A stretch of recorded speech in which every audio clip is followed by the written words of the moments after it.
And that is not even the craziest thing that I saw this morning. Where are these things coming from? This one doesn't look like he's playing.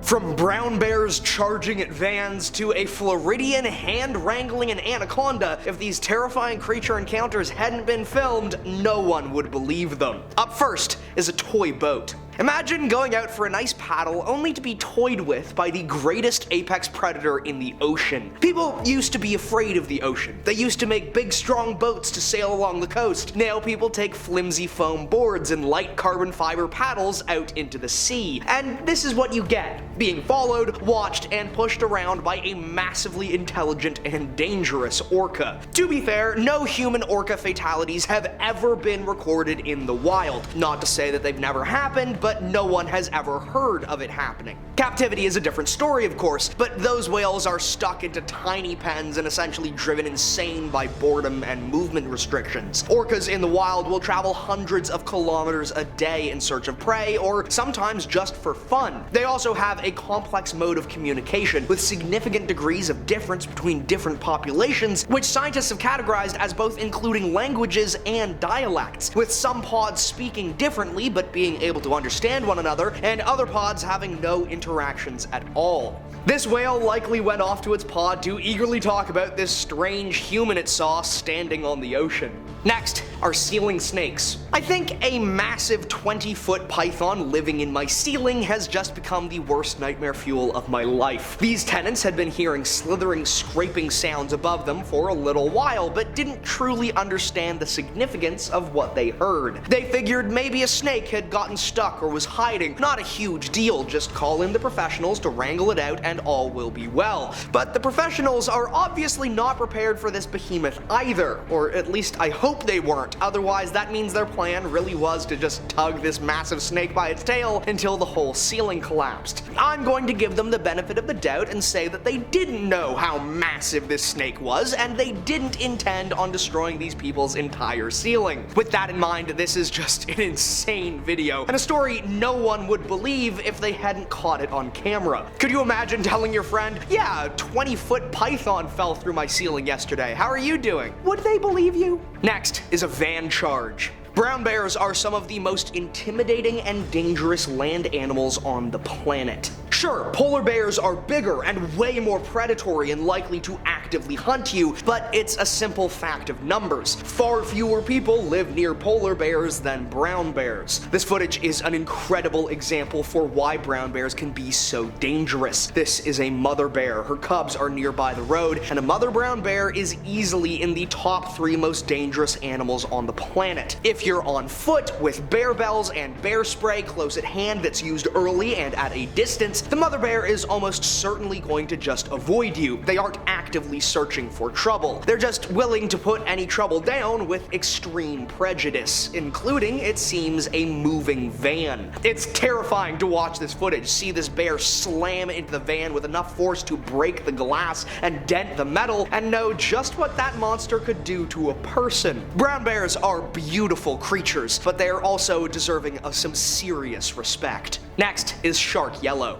This incident seems at first glance like a rogue shark gone mad, blindly attacking plastic boats, engulfed in rage and fury, but that's not really what's happened here. Shark encounters and conflicts always have a reason. Sharks are predatory animals with some clear triggers and boundaries. It's possible that this fisherman has fish in his hold, the scent of which is potentially leaching out into the water. Or maybe there's the scent of a bait drawing the shark in. But there's another possible explanation that's a little less straightforward. This aggression may be due in part to the kayak being painted yellow. It's been hypothesized for over a century now that sharks may in fact be drawn to the color yellow. It's thought that since sharks are essentially colorblind, yellow comes across as a much brighter and more noticeable color than red or blue tones. During the USS Indianapolis tragedy, the largest shark feast in recorded history, it was claimed by survivors that those in yellow life jackets or life rafts were among the first to be targeted by sharks, though it may also be that those in life rafts and vests were already the most injured and therefore likely to be targeted. The question remains, did a yellow kayak drive this tiger shark into a frenzy?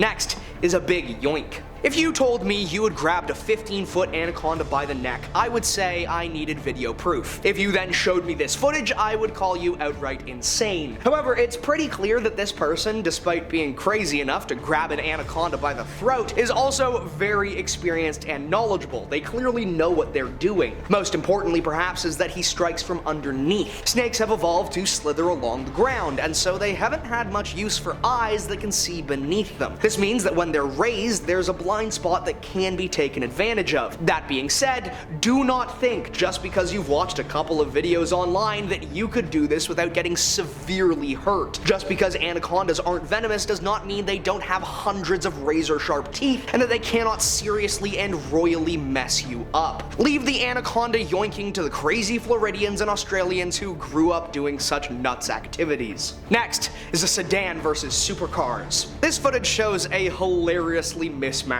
chase. We see a herd of horses thundering through this copse of trees, majestic and resplendent in their elegance. Even the foal is keeping good pace with the herd, and the adults do not look like they're straining that much at all. What could this herd of animal supercars be running from though? Well, a chasing brown bear, which is hilariously under-equipped to catch these horses. I mean, it's not for lack of trying, this bear is booking it, but the horses are hoofing it and that's just faster. That's not to say that brown bears are slow either. They absolutely are not. A brown bear can reach 50 kilometers an hour in a sprint, but horses can reach over 70, and horses can run for a lot longer. So suffice to say, I have no idea what this bear was thinking. Maybe it's a CrossFitter and just decided it had to work extra hard for its meal. This also doesn't seem like the bear is being protective of its young either, as it seems to just be outright chasing the horses. I hope this bear didn't get laughed at too hard by the other bears for this, as everyone's gotta learn their limits some way, someday.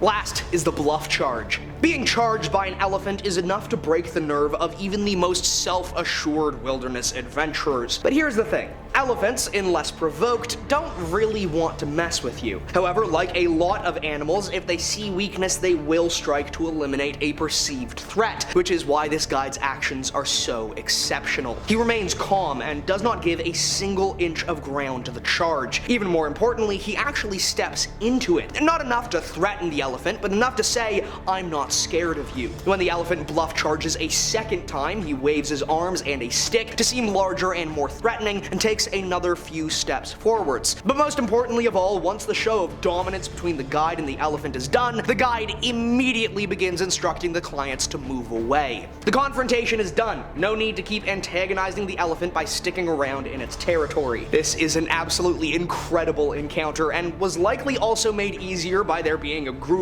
This is an absolutely incredible encounter, and was likely also made easier by the group of people to the guide's back, giving the bull elephant a little more to consider before it decided to strike. Those were terrifying creatures that, if not filmed, would have never been believed. I hope you enjoyed, and I'll see you next time.